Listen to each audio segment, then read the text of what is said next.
The Red-Headed League. I had called upon my friend Mr. Sherlock Holmes one day in the autumn of last year, and found him in deep conversation with a very stout, florid-faced, elderly gentleman with fiery red hair. With an apology for my intrusion, I was about to withdraw when Holmes pulled me abruptly into the room and closed the door behind me. "You could not possibly have come at a better time, my dear Watson," he said cordially. "I was afraid that you were engaged." "So I am. Very much so." "Then I can wait in the next room." "Not at all. This gentleman, Mr. Wilson, has been my partner and helper in many of my most successful cases, and I have no doubt that he will be of the utmost use to me in yours also." The stout gentleman half rose from his chair and gave a bob of greeting, with a quick little questioning glance from his small, fat-encircled eyes. "Try the settee," said Holmes, relapsing into his armchair and putting his finger-tips together, as was his custom when in judicial moods. "I know, my dear Watson, that you share my love of all that is bizarre and outside the conventions and humdrum routine of everyday life. You have shown your relish for it by the enthusiasm which has prompted you to chronicle and, if you will excuse my saying so, somewhat to embellish so many of my own little adventures." "Your cases have indeed been one of the greatest interest to me," I observed. "You will remember that I remarked the other day, just before we went into the very simple problem presented by Miss Mary Sutherland, that for strange effects and extraordinary combinations we must go to life itself, which is always far more daring than any effort of the imagination." "A proposition which I took the liberty of doubting." "You did, Doctor. But none the less you must come round to my view, for otherwise I shall keep on piling fact upon fact on you, until your reason breaks down under them and acknowledges me to be right. Now, Mr. Jabez Wilson here has been good enough to call upon me this morning, and to begin a narrative which promises to be one of the most singular which I have listened to for some time. You have heard me remark that the strangest and most unique things are very often connected, not with the larger, but with the smaller crimes, and occasionally, indeed, where there is room for doubt whether any positive crime has been committed. As far as I have heard, it is impossible for me to say whether the present case is an instance of crime or not, but the course of events is certainly among the most singular that I have ever listened to. Perhaps, Mr. Wilson, you would have the great kindness to recommence your narrative. I ask you not merely because my friend Dr. Watson has not heard the opening part, but also because the peculiar nature of the story makes me anxious to have every possible detail from your lips. As a rule, when I have heard some slight indication of the course of events, I am able to guide myself by the thousands of other similar cases which occur to my memory. In the present instance, I am forced to admit that the facts are, to the best of my belief, unique." The portly client puffed out his chest with an appearance of some little pride, and pulled a dirty and wrinkled newspaper from the inside pocket of his greatcoat. As he glanced down the advertisement column, with his head thrust forward and the paper flattened out upon his knee, I took a good look at the man, and endeavoured, after the fashion of my companion, to read the indications which might be presented by his dress or appearance. I did not gain very much, however, by my inspection. Our visitor bore every mark of being an average, commonplace British tradesman, obese, pompous, and slow. He wore rather baggy grey shepherd's check trousers, a not over-clean black frock-coat, unbuttoned in the front, and a drab waistcoat with a heavy brassy Albert chain, and a square pierced bit of metal dangling down as an ornament. A frayed top hat and a faded brown overcoat with a wrinkled velvet collar lay upon a chair beside him. Altogether, look as I would, there was nothing remarkable about the man save his blazing red head and the expression of extreme chagrin and discontent upon his features. Sherlock Holmes' quick eye took in my occupation, and he shook his head with a smile as he noticed my questioning glances. Beyond the obvious facts that he has at some time done manual labour, that he takes snuff, that he is a Freemason, that he has been in China, and that he has done a considerable amount of writing lately, I can deduce nothing else." Mr. Jabez Wilson started up in his chair with his forefinger upon the paper, but his eyes upon my companion. "How in the name of good fortune did you know all that, Mr. Holmes?" he asked. "How did you know, for example, that I did manual labour? It's as true as gospel, for I began as a ship's carpenter." "Your hands, my dear sir. Your right hand is quite a size larger than your left. You have worked with it, and the muscles are more developed." "Well, the snuff, then, and the Freemasonry."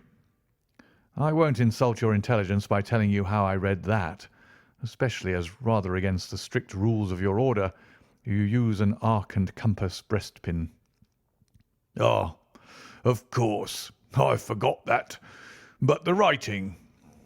"What else can be indicated by that right cuff, so very shiny for 5 inches, and the left one with the smooth patch near the elbow, where you rest it upon the desk?"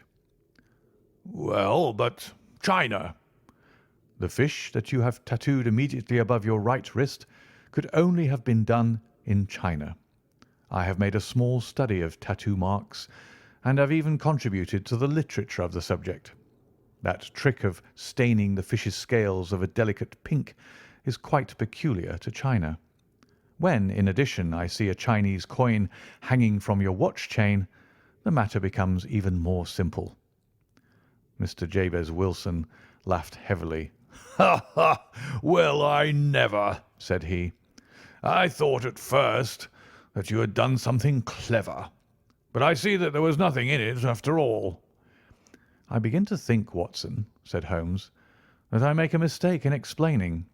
Omne ignotum pro magnifico, you know, and my poor little reputation, such as it is, will suffer shipwreck if I am so candid. Can you not find the advertisement, Mr. Wilson?" Yes, I have got it now," he answered with his thick red finger planted halfway down the column. "Here it is. This is what began it all. You just read it for yourself, sir." I took the paper from him and read as follows: "To the Red-Headed League.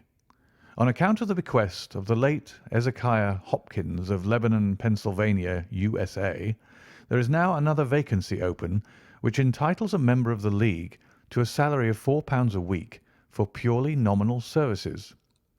All red-headed men who are sound in body and mind and above the age of 21 years are eligible. Apply in person on Monday at 11 o'clock to Duncan Ross at the offices of the League, 7 Pope's Court, Fleet Street." "What on earth does this mean?" I ejaculated, after I had twice read over the extraordinary announcement. Holmes chuckled and wriggled in his chair, as was his habit when in high spirits. "It is a little off the beaten track, isn't it?" said he.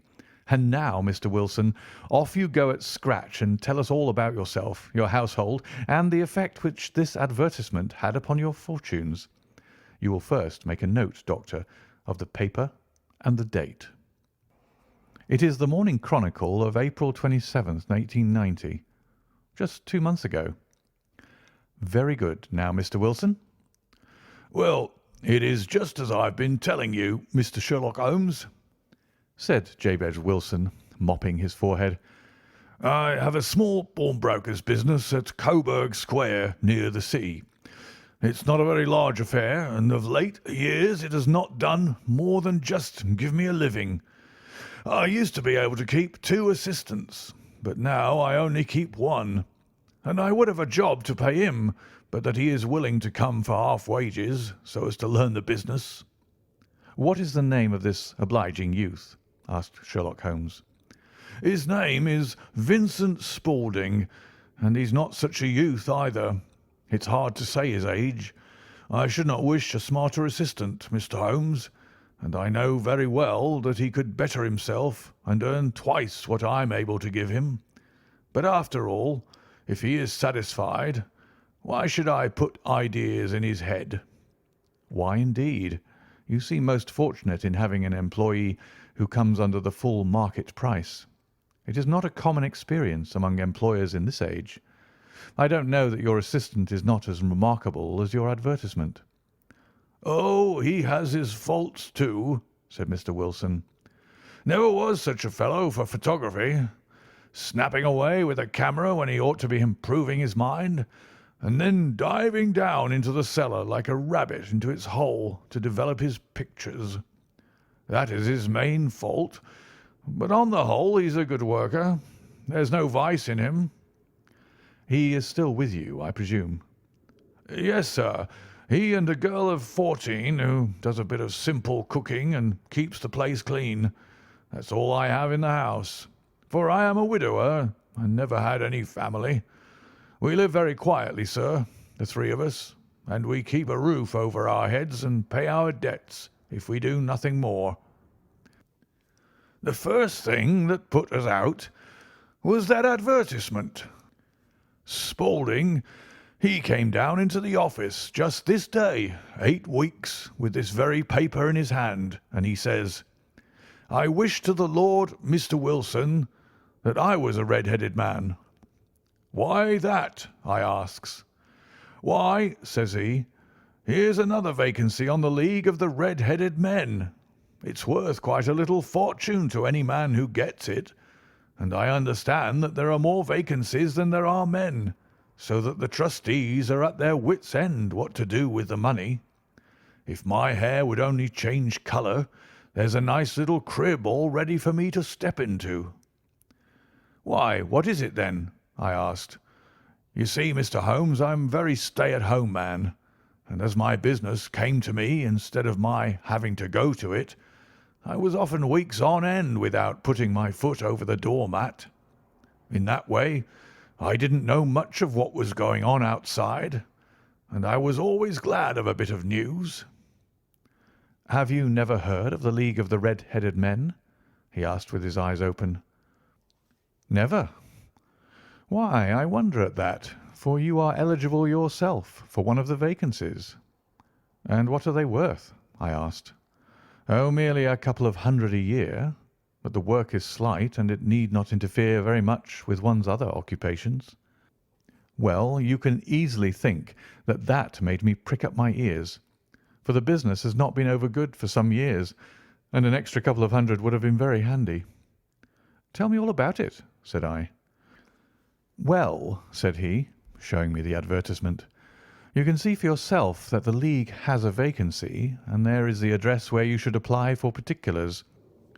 As far as I can make out, the League was founded by an American millionaire, Ezekiah Hopkins, who was very peculiar in his ways. He was himself red-headed, and he had a great sympathy for all red-headed men. So when he died, it was found that he had left his enormous fortune in the hands of trustees, with instructions to apply the interest to the providing of easy berths to men whose hair is of that colour. From all I hear, it is splendid pay and very little to do." "But," said I, "there'd be millions of red-headed men who could apply." "Not so many as you might think," he answered. "You see, it is really confined to Londoners and to grown men. This American had started from London when he was young, and he wanted to do the old town a good turn. Then again, I have heard it is no use your applying if your hair is light red or dark red or anything but real, bright, blazing, fiery red. Now, if you cared to apply, Mr. Wilson, you would just walk in, but perhaps it would hardly be worth your while to put yourself out of the way for the sake of a few £100. Now, it is a fact, gentlemen, as you may see for yourselves, that my hair is of a very full and rich tint, so that it seemed to me that if there was to be any competition in the matter, I stood as good a chance as any man that I had ever met. Vincent Spaulding seemed to know so much about it that I thought he might prove useful. So I just ordered him to put up the shutters for the day and to come right away with me. He was very willing to have a holiday, so we shut the business up and started off for the address that was given us in the advertisement. I never hope to see such a sight as that again, Mr. Holmes. From north, south, east, and west, every man who had a shade of red in his hair had tramped into the city to answer the advertisement. Fleet Street was choked with red-headed folk, and Pope's Court looked like a coster's orange barrow. I should not have thought there were so many in the whole country as were brought together by that single advertisement. Every shade of colour they were: straw, lemon, orange, brick, Irish setter, liver, clay. But, as Spaulding said, there were not many who had the real vivid flame-coloured tint. When I saw how many were waiting, I would have given it up in despair, but Spaulding would not hear of it. How he did it I could not imagine, but he pushed and pulled and butted until he got me through the crowd and right up to the steps which led to the office. There was a double stream upon the stair, some going up in hope and some coming back dejected. But we wedged in as well as we could and soon found ourselves in the office. "Your experience has been a most entertaining one," remarked Holmes as his client paused and refreshed his memory with a huge pinch of snuff. "Pray continue your very interesting statement." There was nothing in the office but a couple of wooden chairs and a deal table, behind which sat a small man with a head that was even redder than mine.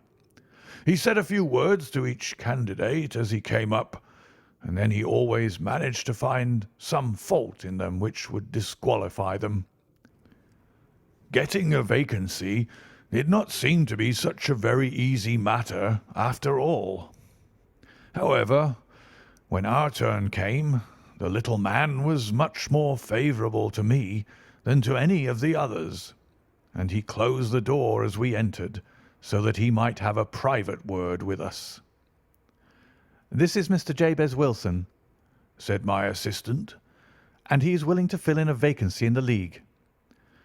"And he is admirably suited for it," the other answered. "He has every requirement. I cannot recall when I have seen anything so fine." He took a step backward, cocked his head on one side, and gazed at my hair until I felt quite bashful.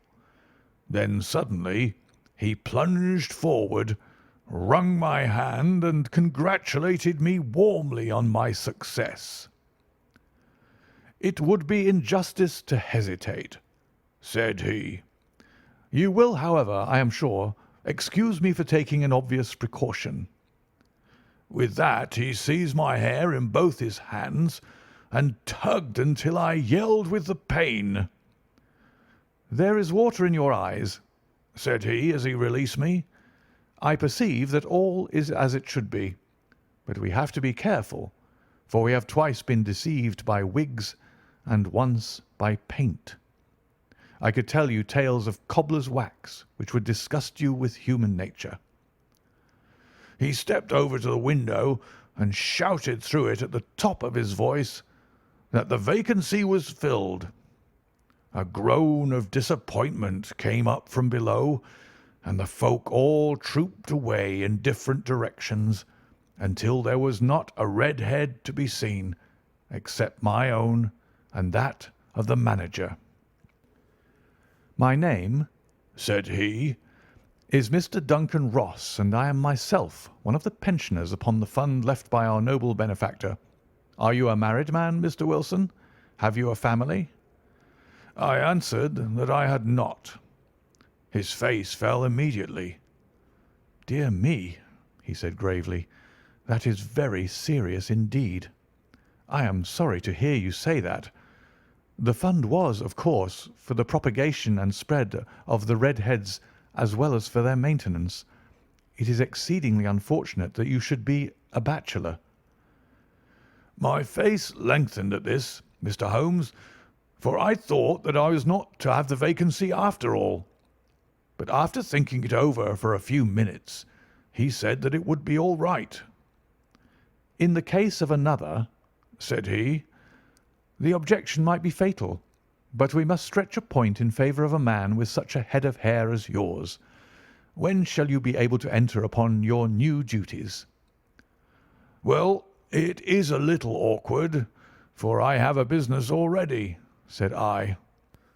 "Oh, never mind about that, Mr. Wilson," said Vincent Spaulding. "I shall be able to look after that for you." "What would be the hours?" I asked. 10 to 2. "Now, a pawnbroker's business is mostly done of an evening, Mr. Holmes, especially Thursday and Friday evening, which is just before payday, so it would suit me very well to earn a little in the mornings. Besides, I knew that my assistant was a good man, and that he would see to anything that turned up." "That would suit me very well," said I. "And the pay?" "Is £4 a week." "And the work?" "Is purely nominal." "What do you call purely nominal?" "Well, you have to be in the office, or at least in the building, the whole time. If you leave, you forfeit your whole position forever. The will is very clear upon that point. You don't comply with the conditions if you budge from the office during that time." "It's only 4 hours a day, and I should not think of leaving," said I. "No excuse will avail," said Mr. Duncan Ross. "Neither sickness nor business nor anything else. There you must stay, or you lose your billet." "And the work?" "Is to copy out the Encyclopaedia Britannica. There is the first volume of it in that press. You must find your own ink, pens, and blotting paper, but we provide this table and chair. Will you be ready tomorrow?" "Certainly," I answered. "Then good-bye, Mr. Jabez Wilson, and let me congratulate you once more on the important position which you have been fortunate enough to gain." He bowed me out of the room, and I went home with my assistant, hardly knowing what to say or do. I was so pleased at my own good fortune. Well, I thought over the matter all day, and by evening I was in low spirits again, for I had quite persuaded myself that the whole affair must be some great hoax or fraud, though what its object might be I could not imagine. It seemed altogether past belief that anyone could make such a will, or that they should pay such a sum for doing anything so simple as copying out the Encyclopaedia Britannica. Vincent Spaulding did what he could do to cheer me up, but by bedtime I had reasoned myself out of the whole thing. However, in the morning I determined to have a look at it anyhow, so I bought a penny bottle of ink, and with a quill pen and 7 sheets of foolscap paper, I started off for Pope's Court. Well, to my surprise and delight, everything was as right as possible. The table was set out ready for me, and Mr. Duncan Ross was there to see that I got fairly to work. He started me off upon the letter A, and then he left me, but he would drop in from time to time to see that all was right with me. At 2 o'clock he bade me good day, complimented me upon the amount that I had written, and locked the door of the office after me. This went on day after day, Mr. Holmes, and on Saturday the manager came in and planked down 4 gold sovereigns for my week's work. It was the same next week, and the same the week after. Every morning I was there at 10, and every afternoon I left at 2.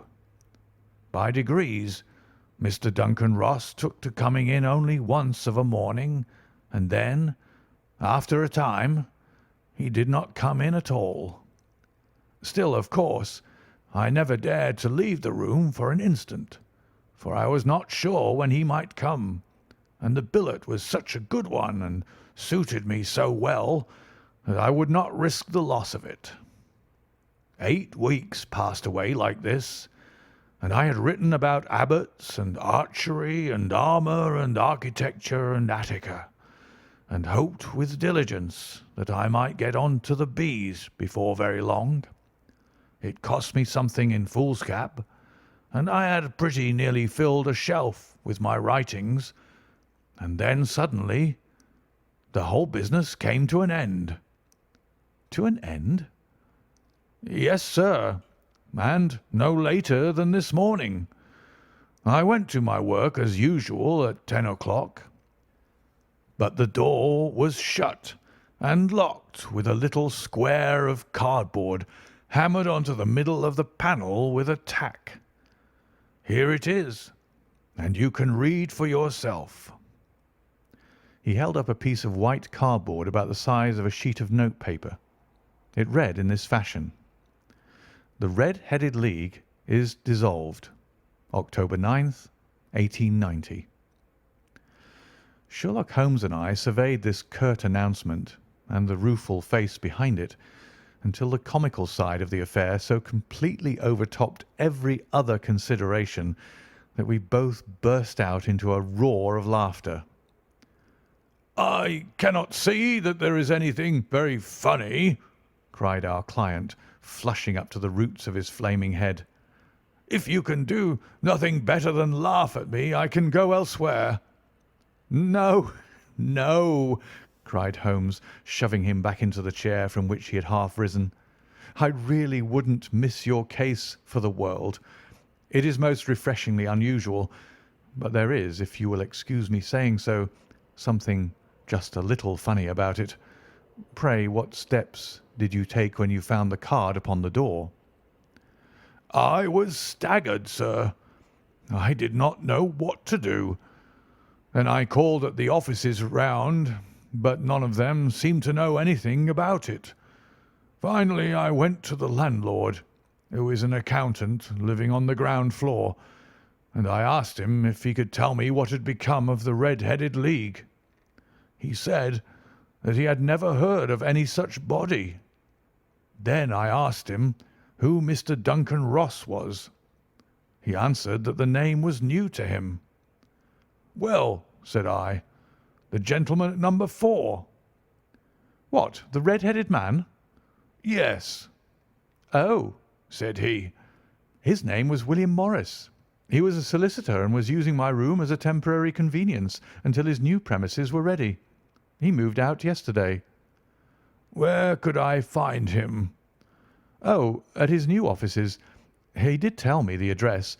Yes, 17 King Edward Street, near St. Paul's."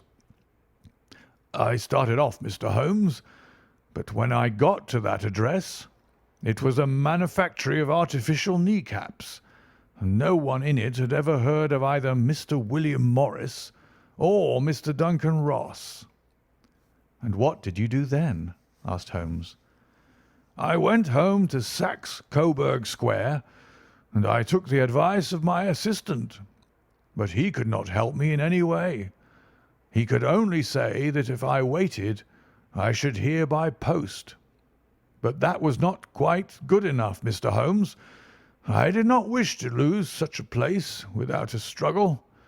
So, as I had heard that you were good enough to give advice to poor folk who were in need of it, I came right away to you." "And you did very wisely," said Holmes. "Your case is an exceedingly remarkable one, and I shall be happy to look into it. From what you have told me, I think that it is possible that graver issues hang from it than might at first sight appear." "Grave enough," said Mr. Jabez Wilson. "Why, I have lost £4 a week." "As far as you are personally concerned," remarked Holmes, "I do not see that you have any grievance against this extraordinary league. On the contrary, you are, as I understand, richer by some £30, to say nothing of the minute knowledge which you have gained on every subject which comes under the letter A. You have lost nothing by them." "No, sir, but I want to find out about them, and who they are, and what their object was in playing this prank, if it was a prank, upon me. It was a pretty expensive joke for them, for it cost them £32. "We shall endeavour to clear up these points for you. And first, one or two questions, Mr. Wilson. This assistant of yours who first called your attention to the advertisement, How long had he been with you? Oh, about a month then. How did he come? In answer to an advertisement. Was he the only applicant?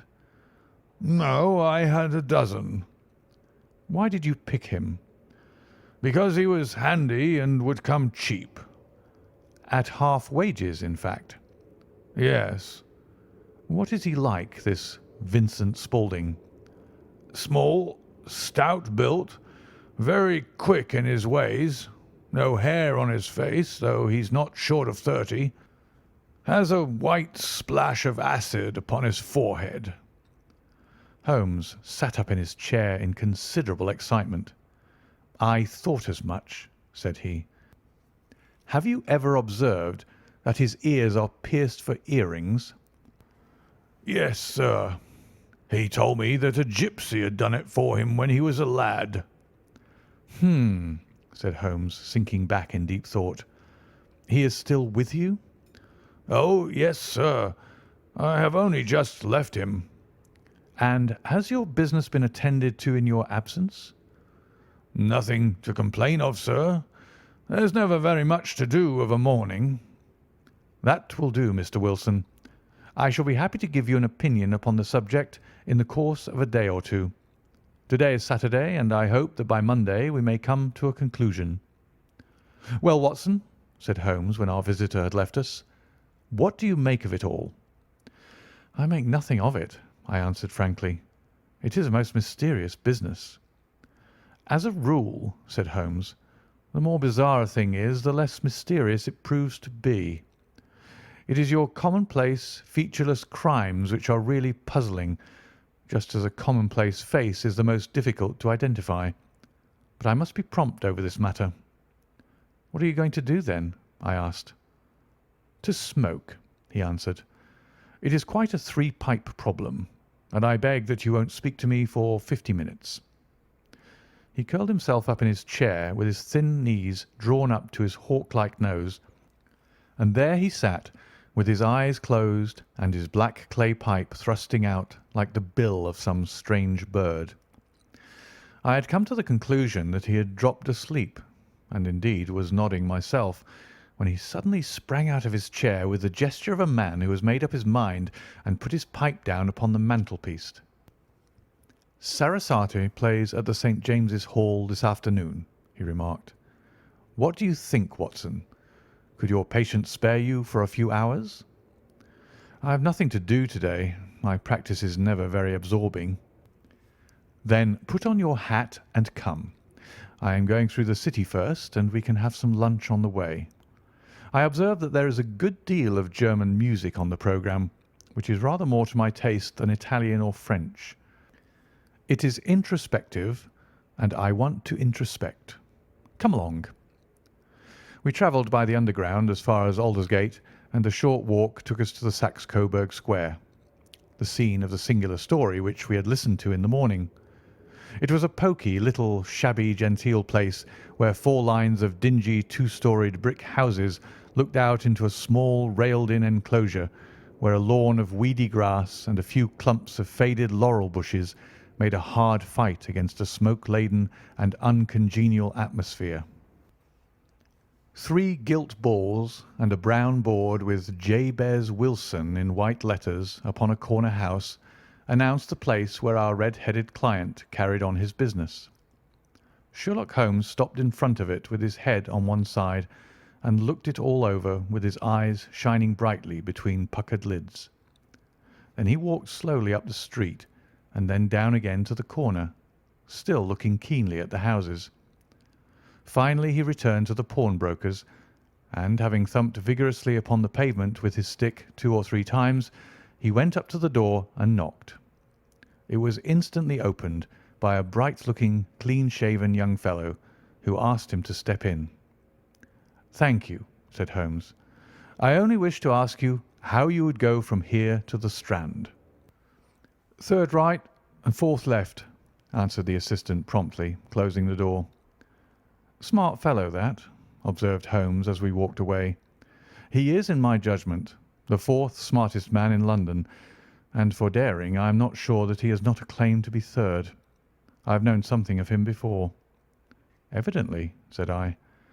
"Mr. Wilson's assistant counts for a good deal in the mystery of the Red-Headed League. I am sure that you inquired your way merely in order that you might see him." "Not him." "What then?" "The knees of his trousers." "And what did you see?" "What I expected to see." "Why did you beat the pavement?" "My dear doctor, this is a time for observation, not for talk. We are spies in an enemy's country. We know something of Saxe-Coburg Square. Let us now explore the parts which lie behind it." The road in which we found ourselves as we turned round the corner from the retired Saxe-Coburg Square presented as great a contrast to it as the front of a picture does to the back. It was one of the main arteries which conveyed the traffic of the city to the north and west.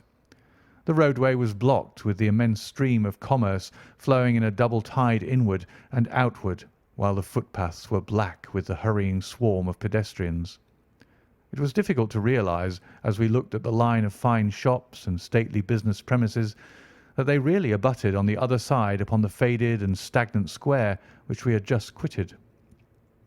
"Let me see," said Holmes, standing at the corner and glancing along the line.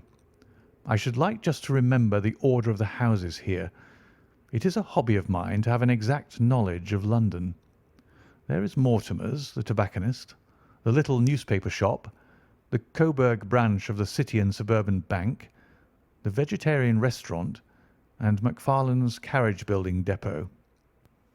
That carries us right on to the other block. And now, Doctor, we've done our work, so it's time we had some play. A sandwich and a cup of coffee, and then off to Violin-land, where all is sweetness and delicacy and harmony, and there are no red-headed clients to vex us with their conundrums."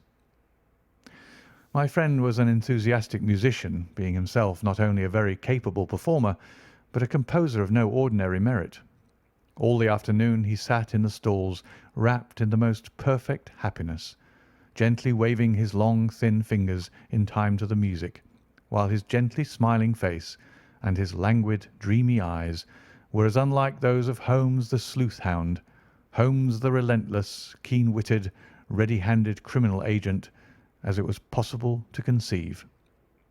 In his singular character, the dual nature alternately asserted itself, and his extreme exactness and astuteness represented, as I have often thought, the reaction against the poetic and contemplative mood which occasionally predominated in him. The swing of his nature took him from extreme languor to devouring energy, and, as I knew well, he was never so truly formidable as when, for days on end, he had been lounging in his armchair amid his improvisations and his black-letter editions. Then it was that the lust of the chase would suddenly come upon him, and that his brilliant reasoning power would rise to the level of intuition, until those who were unacquainted with his methods would look askance at him as on a man whose knowledge was not that of other mortals. When I saw him that afternoon so enwrapped in the music at St. James's Hall, I felt that an evil time might be coming upon those whom he had set himself to hunt down. "You want to go home, no doubt, Doctor," he remarked as we emerged. "Yes, it would be as well. And I have some business to do which will take some hours. This business at Coburg Square is serious." "Why serious?" "A considerable crime is in contemplation. I have every reason to believe that we shall be in time to stop it. But today being Saturday rather complicates matters. I shall want your help tonight." "At what time?" 10 will be early enough. I shall be at Baker Street at 10. "Very well. And I say, Doctor, there may be some little danger, so kindly put your army revolver in your pocket." He waved his hand, turned on his heel, and disappeared in an instant among the crowd. I trust that I am not more dense than my neighbours, but I was always oppressed with a sense of my own stupidity in my dealings with Sherlock Holmes. Here I had heard what he had heard. I had seen what he had seen. And yet from his words it was evident that he saw clearly not only what had happened, but what was about to happen, while to me the whole business was still confused and grotesque. As I drove home to my house in Kensington, I thought over it all, from the extraordinary story of the red-headed copier of the Encyclopaedia down to the visit to Saxe Coburg Square, and the ominous words with which he had parted from me. What was this nocturnal expedition, and why should I go armed? Where were we going, and what were we to do? I had the hint from Holmes that this smooth-faced pawnbroker's assistant was a formidable man, a man who might play a deep game. I tried to puzzle it out, but gave it up in despair and set the matter aside until night should bring an explanation. It was 9:15 when I started from home and made my way across the park and so through Oxford Street to Baker Street. 2 hansoms were standing at the door, and as I entered the passage I heard the sound of voices from above. On entering his room, I found Holmes in animated conversation with 2 men, one of whom I recognised as Peter Jones, the official police agent, while the other was a long, thin, sad-faced man with a very shiny hat and oppressively respectable frock-coat. "Ha! Our party is complete," said Holmes, buttoning up his pea-jacket and taking his heavy hunting crop from the rack. "Watson, I think you know Mr. Jones of Scotland Yard. Let me introduce you to Mr. Merryweather, who is to be our companion in tonight's adventure." "We are hunting in couples again, Doctor, you see," said Jones in his consequential way. "Our friend here is a wonderful man for starting a chase. All he wants is an old dog to help him to do the running down." "I hope a wild goose may not prove to be the end of our chase," observed Mr. Merryweather gloomily. "You may place considerable confidence in Mr. Holmes, sir," said the police agent loftily. "He has his own little methods, which are, if you won't mind my saying so, just a little too theoretical and fantastic, but he has the makings of a detective in him. It is not too much to say that once or twice, as in that business of the Sholto murder and the Agra treasure, he has been more nearly correct than the official force." "Oh, if you say so, Mr. Jones, it is all right," said the stranger with deference. "Still, I confess that I miss my rubber. It is the first Saturday night for 27 years that I have not had my rubber." "I think you will find," said Sherlock Holmes, "that you will play for a higher stake tonight than you have ever done yet, and that the play will be more exciting. For you, Mr. Merryweather, the stake will be some £30,000, and for you, Jones, it will be the man upon whom you wish to lay your hands." "John Clay, the murderer, thief, smasher, and forger.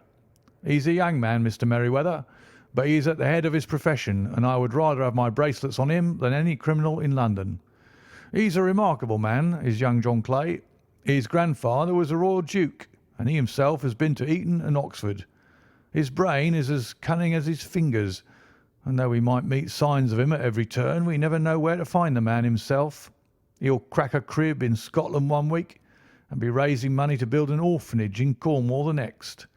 I've been on his track for years, and have never set eyes on him yet." "I hope that I might have the pleasure of introducing you tonight." "I've had 1 or 2 little turns also with Mr. John Clay, and I agree with you that he is at the head of his profession. It is past 10, however, and quite time that we started. If you two will take the first hansom, Watson and I will follow in the second." Sherlock Holmes was not very communicative during the long drive, and lay back in the cab humming the tunes which he had heard in the afternoon. We rattled through an endless labyrinth of gaslit streets until we emerged into Farrington Street. "We are close there now," my friend remarked. "This fellow Merryweather is a bank director, and personally interested in the matter. I thought it as well to have Jones with us also. He's not a bad fellow, though an absolute imbecile in his profession. He has one positive virtue. He's as brave as a bulldog and as tenacious as a lobster if he gets his claws upon anyone. Here we are, and they are waiting for us." We had reached the same crowded thoroughfare in which we had found ourselves in the morning.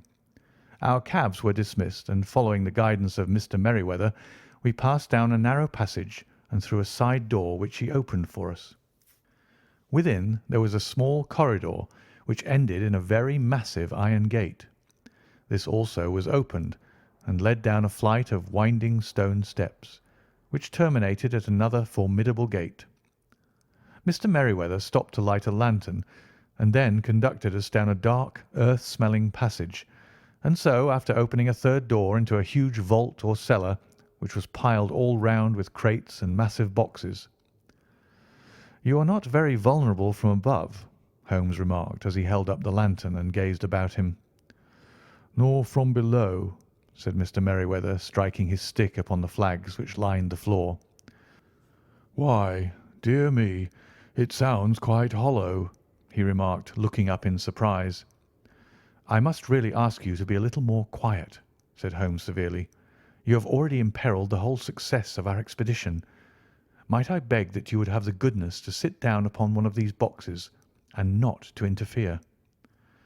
The solemn Mr. Merryweather perched himself upon a crate, with a very injured expression upon his face, while Holmes fell upon his knees upon the floor, and with the lantern and a magnifying lens began to examine minutely the cracks between the stones. A few seconds sufficed to satisfy him, for he sprang to his feet again and put his glass in his pocket. "We have at least an hour before us," he remarked, "for they can hardly take any steps until the good pawnbroker is safely in bed. Then they will not lose a minute, for the sooner they do their work, the longer time they will have for their escape. We are at present, Doctor, as no doubt you have divined, in the cellar of the City branch of one of the principal London banks. Mr. Merryweather is the chairman of directors, and he will explain to you that there are reasons why the more daring criminals of London should take a considerable interest in this cellar at present." "It is our French gold," whispered the director. "We have had several warnings that an attempt might be made upon it." "Your French gold?" "Yes. We had occasion some months ago to strengthen our resources, and borrowed for that purpose 30,000 napoleons from the Bank of France. It has become known that we have never had occasion to unpack the money, and that it is still lying in our cellar. The crate upon which I sit contains 2,000 napoleons packed between layers of lead foil. Our reserve of bullion is much larger at present and is usually kept in a single branch office, and the directors have had misgivings upon the subject." "Which were very well justified," observed Holmes. "And now it is time that we arranged our little plans. I expect that within an hour matters will come to a head. In the meantime, Mr. Merryweather, we must put that screen over that dark lantern." "And sit in the dark?" "I am afraid so. I had brought a pack of cards in my pocket, and I thought that as we were a partie carrée, you might have your rubber after all. But I see that the enemy's preparations have gone so far that we cannot risk the presence of a light. And first of all, we must choose our positions. These are daring men, and though we shall take them at a disadvantage, they may do us some harm unless we are careful. I shall stand behind this crate, and do you conceal yourselves behind those. Then, when I flash a light upon them, close in swiftly. If they fire, Watson, have no compunction about shooting them down." I placed my revolver, cocked, upon the top of the wooden case behind which I crouched. Holmes shot the slide across the front of his lantern and left us in pitch darkness. Such an absolute darkness as I had never before experienced. The smell of hot metal remained to assure us that the light was still there, ready to flash out at a moment's notice. To me, with my nerves worked up to a pitch of expectancy, there was something depressing and subduing in the sudden gloom and in the cold, dank air of the vault. "They have but one retreat," whispered Holmes. "That is back through the house into Saxe Coburg Square. I hope that you have done what I asked you, Jones." "I have an inspector and 2 officers waiting at the front door." "Then we have stopped all the holes, and now we must be silent and wait." What a time it seemed! From comparing notes afterwards, it was but an hour and a quarter. Yet it appeared to me that the night must have almost gone and the dawn be breaking above us. My limbs were weary and stiff, for I feared to change my position. Yet my nerves were worked up to the highest pitch of tension, and my hearing was so acute that I could hear the gentle breathing of my companions, but I could distinguish the deeper, heavier in-breath of the bulky Jones from the thin, sighing note of the bank director. From my position I could look over the case in the direction of the floor. Suddenly my eyes caught the glint of a light. At first it was but a lurid spark upon the stone pavement. Then it lengthened out until it became a yellow line, and then, without any warning or sound, a gash seemed to open and a hand appeared, a white, almost womanly hand, which felt about in the centre of the little area of the light. For a minute or more the hand, with its writhing fingers, protruded out of the floor. Then it was withdrawn as suddenly as it appeared, and all was dark again save the single lurid spark which marked a chink between the stones. Its disappearance, however, was but momentary. With a rending, tearing sound, one of the broad white stones turned over upon its side and left a square, gaping hole through which streamed the light of a lantern. Over the edge there peeped a clean-cut, boyish face, which looked keenly about it, and then, with a hand on either side of the aperture, drew itself shoulder-high and waist-high until one knee rested upon the edge. In another instant he stood at the side of the hole and was hauling after him a companion, lithe and small like himself, with a pale face and a shock of very red hair. "It is all clear," he whispered. "Have you the chisel and the bags? Great Scott! Jump, Archie, jump, and I'll swing for it." Sherlock Holmes had sprung out and seized the intruder by the collar. The other dived down the hole, and I heard the sound of rending cloth as Jones clutched at his skirts. The light flashed upon the barrel of a revolver, but Holmes' hunting crop came down on the man's wrist, and the pistol clinked upon the stone floor. "It's no use, John Clay," said Holmes blandly. "You have no chance at all." "So I see," the other answered with the utmost coolness. "I fancy that my pal is all right, though. I see you've got his coat-tails." "There are 3 men waiting for him at the door," said Holmes. "Oh, indeed, you seem to have done the thing very completely. I must compliment you." "And I you," Holmes answered. "Your red-headed idea was very new and effective." "You'll see your pal again presently," said Jones. "He's quicker at climbing down holes than I am. Just hold out while I fix the derbies." "I beg that you'll not touch me with your filthy hands," remarked our prisoner as the handcuffs clattered upon his wrists. "You may not be aware that I have royal blood in my veins. Have the goodness also, when you address me, always to say 'sir' and 'please.'" "All right," said Jones with a stare and a snigger. "Well, would you please, sir, march upstairs, where we can get a cab to carry your highness to the police station?" "That is better," said John Clay serenely. He made a sweeping bow to the 3 of us and walked quietly off in the custody of the detective. "Really, Mr. Holmes," said Mr. Merryweather as we followed them from the cellar, "I do not know how the bank can thank you or repay you. There is no doubt that you have detected and defeated in the most complete manner one of the most determined attempts at bank robbery that have ever come within my experience." "I have had 1 or 2 little scores of my own to settle with Mr. John Clay," said Holmes. "I have been at some small expense over this matter, which I shall expect the bank to refund. But beyond that I am amply repaid by having had an experience which is in many ways unique, and by hearing the very remarkable narrative of the Red-Headed League. You see, Watson," he explained in the early hours of the morning as we sat over a glass of whisky and soda in Baker Street, "it was perfectly obvious from the first that the only possible object of this rather fantastic business of the advertisement of the League and the copying of the encyclopaedia must be to get this not over bright pawnbroker out of the way for a number of hours every day.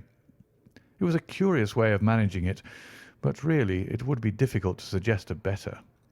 The method was no doubt suggested to Clay's ingenious mind by the colour of his accomplice's hair. The £4 a week was a lure which must draw him, and what was it to them who were playing for thousands? They put in the advertisement, One rogue has the temporary office, the other rogue incites the man to apply for it, and together they manage to secure his absence every morning in the week. From the time that I heard of the assistant having come for half wages, it was obvious to me that he had some strong motive for securing the situation. But how could you guess what the motive was? Had there been women in the house, I should have suspected a mere vulgar intrigue. That, however, was out of the question.